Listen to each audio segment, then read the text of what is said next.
I first heard the term copyright hell when browsing a Steam discussion about a real-time strategy game from 2006, Rise of Legends. Rewind to my childhood. I'd been playing RTSs for years already when my super cool soon-to-be brother-in-law installed Rise of Legends on the family computer when I was 9, maybe 10.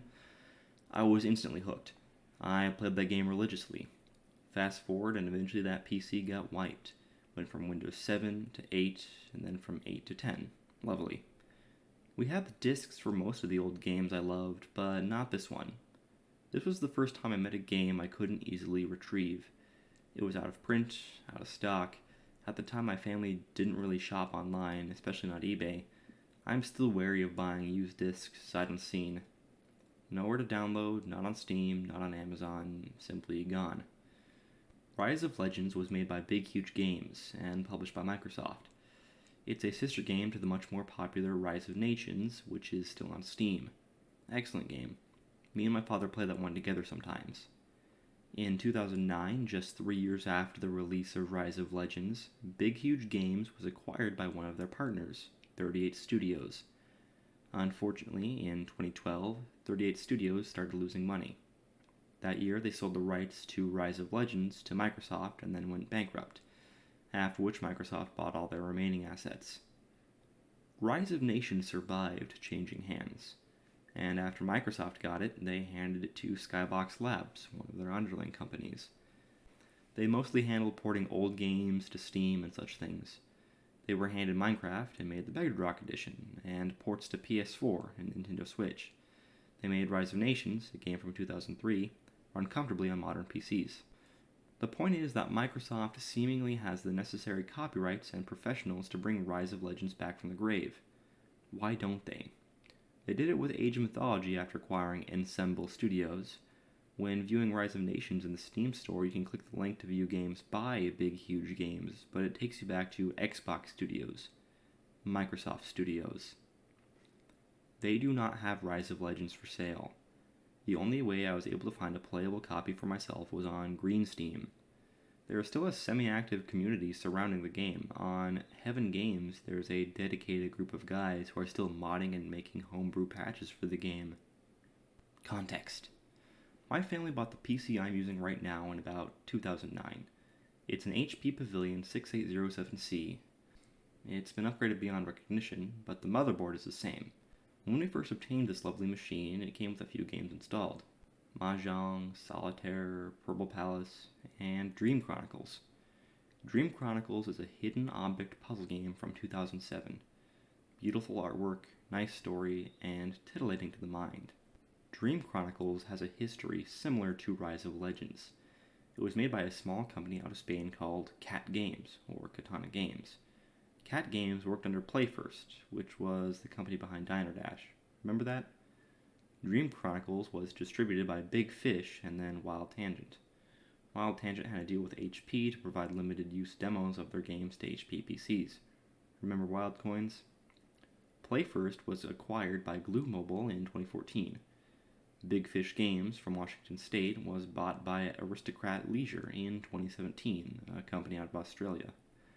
Wild Tangent, who was the company behind Fate, briefly had the rights to sell Dream Chronicles, but that company was bought by Gamigo in 2019. Gamigo, from Germany, seems to be a conglomeration of old, defunct, and dying MMOs. They have ownership over Trove, Fiesta, and the European servers of Wizard 101. According to comments and reviews, Gamigo has a habit of increasing microtransactions in the games they obtain. Then, in 2021, Glue Mobile was acquired by EA. All these players, all these names, all across the world. Who owns Dream Chronicles? I played it through a few times and the free trial ran out. Oh well. A while later I spot the game on disc, Dream Chronicles 1 and 2, at Fred Meyer's and my mom generously buys it for me. The fun continues, now with the sequel. That disc has been lost to ages, and now, as a grown man, with my own money and my own time, I started looking for it again circa 2018-ish. I was brand new to the idea of lost media, piracy, digital archives, and things like virtual disk drives. This story started when Flash was still running. That'll be important later. Fast forward to 2019-2021, I started collecting other types of media. I was without a gaming computer, so I started collecting media my phone could interpret. Books, PDFs, and so on. As a lover of tabletop RPGs since I was 12, I started finding new games to read about. In this segment, I intended to highlight some long-forgotten role-playing games that I had found as PDFs on various websites. Everything from free starter rule sets, full core rule books, monster manuals, supplements, RPGs, wargames, and many, many things. I was really happy to find that almost every RPG I've snuck off with from the Internet Archive, 4chan, or the Blessed Trove, rest in peace, is safely stored on the internet, either for sale legally as PDF or print, archived for free, or otherwise able to be found. While going through my collection, I found a few games I should mention as part of my journey of lost media collection. The first is the most embarrassing, Furry Outlaws. Published in 1994, it's out of print, the company's gone, but is available on archive.org. This game had a sequel, Furry Pirates, 1999, which is still for sale as PDF, no print, on the Atlas Games website. Safe and unforgotten. The next is Core, Mecha SRD. This game has no copyright information within at all. No authors, no sources, no websites, no companies, nothing. The rules are extremely detailed and complex, but it claims to use the D20 system and the Open Gaming License 1.0 from Wizards of the Coast, circa 2000. This was before Hasbro messed things up. The last game I'll mention won RPG of the Year and Most Innovative Game. The name of this game is called Dogs in the Vineyard from 2004. This game is so fascinating to me because it takes place in a Wild West Puritan reimagining of early Latter-day Saint settlements in the Utah Territory. As someone who's had really good, as well as disappointing, treatment from the Church of Jesus Christ, I am captivated by this grim role-playing game where you take on the mantle of an inquisitor, focused less on combat and mostly on calling the faithful to repentance. The writer's website does not mention a word of this game. He appears to have had a major morality shift within the last few years and erased some of his older work. He's moved on to new, better things such as Apocalypse World and Under Hollow Hills. His older stuff was different. He was feeling angry at the state of the RPG industry at the time, and he made a game with a silly title.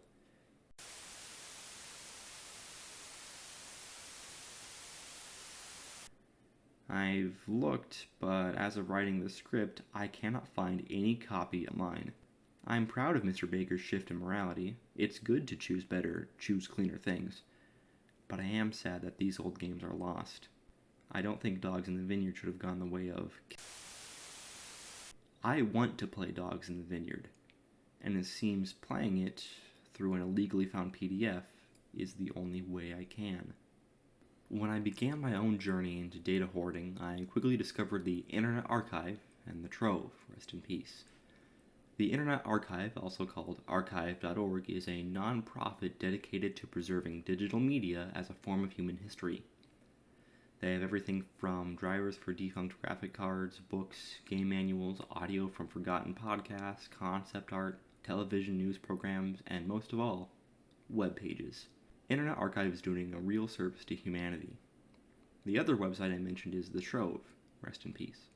The Trove was an honest-to-goodness piracy website. Anyone could hop on, no account needed, find any sort of game manual, and download it. I found many of the game manuals I now own on there.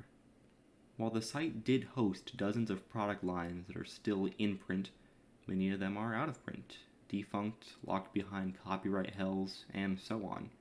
I am an enthusiastic and unashamed media pirate. I might be greedy and selfish, but me having a pirated copy of Space 1889 on my hard drive does not cost that company a cent. If I end up playing that game for more than 2 sessions, I will spring for the real printed manual, or simply pay for a legal PDF download. I firmly believe in supporting the game development for the smallest and most obscure creators. The Trove introduced me to some of these teeny tiny games companies, such as Kenzer & Company, who make the 1-to-1 full-scale miniature war game Fairy Meat. It's not the kind of game you'd find at your friendly local game store, but I'm fortunate enough to have a copy. Some of these games can't be found anywhere on the internet, and are only preserved in playable format by pirates and media hoarders. Luckily for me, my friend taught me how to use the Pirate's Bay to find these old, lost games. When I first figured out how to use piracy sites and torrents, the first game that came to mind was Rise of Legends. I was able to find it, with some digging. After mastering virtual disk drives and ISO file management, I can play this old game for the first time in years. I love this game. I love this game enough to learn how to use extra legal means to obtain it. For games that can be found easily and readily, I don't turn to piracy. I buy almost every game I own through Steam.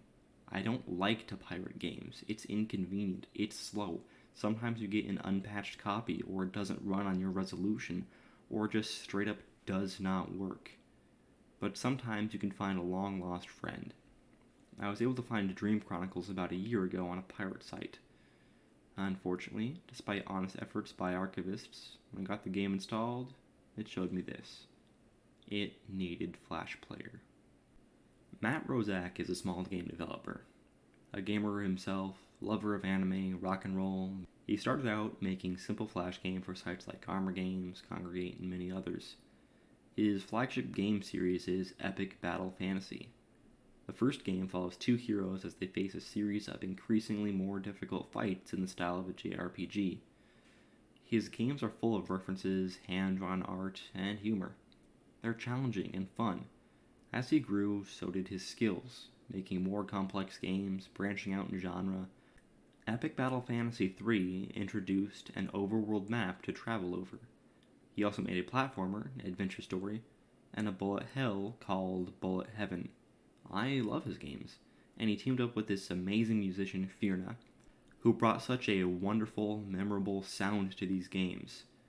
The soundtrack to EBF 3 was one of the first purchases I made on iTunes when I was a kid. Anyway, the reason I bring all this up is because Flash died. I believe Matt understood that without proper archival, these old love letters he coded together would vanish into unplayable obscurity. He did archive them, starting with Epic Battle Fantasy 3 and onward through 5 are available on Steam as deluxe versions. EBF 3 and 4 are playable for free as Flash games, and I think 5 was too? Yes, it is. I just checked. With the demise of Flash, Matt compiled all his old, smaller games and things into a collection and released them on Steam. They are safe. For now. Flash Player's death marked the end of an era. I'm certain I don't have to talk about it here, but many of us grew up playing Flash games on sites such as freeonlinegames.com, Armor Games, Ninja Kiwi, and more. Some of these games have been successfully preserved, but sadly the death of Flash marked the death of some companies. Companies that I believe could have survived if only they moved on to different software or distribution. Hero Interactive made some of my favorite games. I played Stormwind so much as a kid, but that company is totally defunct. They made Bubble Tanks and Pirate Defense and Paint the Fence. Really fun games. But let's move on. In 2013, Popular Science released an article called FYI, What's the Most Durable Way to Store Information? This article pointed out something I hadn't really thought of before. The article starts out by saying that people presumed that CDs would last 100 years, but currently they only last about 10. However, the tail end of the article points out something much more important. Archivists also need to preserve the languages or programs used to save information, whether that's ancient Greek or Word for Windows 95. Flash games are a dying art because the language is fading away. Thankfully to archivists, these old games can still be read, used, played, and loved. My search for Dream Chronicles ends here, July 2nd, 2023. These games have lovingly been tucked away, stored secretly, torrented, and distributed by a media pirate. I found them, all 5 games saved for the future. The first game still works. I can play it. I can show this game to my wife and my family. I know it's silly to get all mushy about a hidden object game from 2007, but it makes me feel something. The artwork is beautiful and defines fairyland fantasy for me. The story is compelling enough to follow. The puzzles excite the mind. This is a good game. Some games are more lucky than others. Some games die, get lost to time, the developers quit, websites are erased, and the files are deleted. This makes me feel like I've lost something. A memory can't be relived anymore. Nobody will ever let the files for Pokemon Ruby or Spyro the Dragon fade away. But who else remembers Bunny, How We First Met? This adorable little Flash game stirred my heart when I was young. It was the first game I played with strong romantic overtones. It made me feel something new, something unfamiliar, something between sad and happy, longing. The game had a forum attached to it, and I promised myself I would visit it when I was older. I never got that chance. Bunny, How We First Met, was released in 2009, but didn't stay online for very long. I don't know why or how, but the way the game was hosted simply stopped working. In 2014, the game went offline. No reason, it just stopped working. The website it linked to, bunnybunny.com, also stopped working. I remembered this game and wanted to play it. Now, as a grown man with internet access and piracy skills, I set sail on the high seas to find this lost treasure. In my search, I found a wonderful video by another small YouTuber who documented the fall of the Bunny game, linked below. The developer, Spryfox, has moved on to other projects, which I have purchased to support the development of more cutesy villager management games. Due to a copyright fiasco, Spryfox can't use the same bunny design in his games, and it breaks my heart. The title of that first game left such a sense of story. The way it's worded sounds like the game takes place in the past. This is how we first met. Our story goes on. Thankfully, now that I'm a grown man with advanced Google Foo, I am able to find a playable version of Bunny, How We First Met. I can show my wife the first game that made my heart flutter. I can relive that childhood memory. It's been saved, archived, and translated into usable data. Thank you to the fine people behind Flashpoint for preserving this work of art. Maybe I care too much about dead media. Maybe I'm being overly dramatic. Maybe I've got you thinking about a forgotten song, an old game, or maybe your own ideas, your own stories, or games, or books that deserve to be preserved. I want to put my money where my mouth is. As of releasing this video, I have made a $20 donation to the Internet Archive, which has scores and scores of old Flash games in various states of usability. I am glad these old things can be preserved, shared, and enjoyed. Thank you for letting me talk you through my journey. It's not over yet, and I don't think it will ever end. Toodles.